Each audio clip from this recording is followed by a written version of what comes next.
Blend করব ঠান্ডা পানি অথবা তেল দিয়ে, ঠিক আছে। তারপরে যে আমরা অনিয়ন, দেশি অনিয়ন 1 কেজি, এটাকে ছোট করে কেটে নেবে ব্লেন্ড করার জন্য। ফিল গার্লিক আধা কেজি, দেশি জিঞ্জার যেটা ইন্ডিয়ান জিঞ্জার আমরা বলি, এটা হচ্ছে তাই 300 গ্রাম। এই তিনটাকে ছোট করে কেটে একসাথে আমরা পানি অথবা তেল দিয়ে ব্লেন্ড করে নেব। ব্লেন্ড করে আমরা এক বলে রাখতে, সবগুলো কিন্তু ব্লেন্ড করার পরে এক বলে রাখতেছি। থায়াটা লেমন ঘাস, লেমন লিভ, লেবুর স্কিন, এটাকে আমরা সব মিলাই 700 গ্রাম। এটাকে ফাইন চপ করে একটু পানি দিয়ে এটাকে ব্লেন্ড করে নিয়ে ওর সাথে একসাথে অ্যাড করব।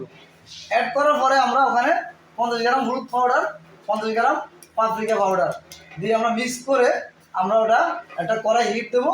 হিট দিয়ে ওখানে মিনিমাম 1 লিটার তেল, 1 লিটার তেল দিয়ে আমরা তেলটা একটু হালকা গরম হলে আমরা বলে যেগুলো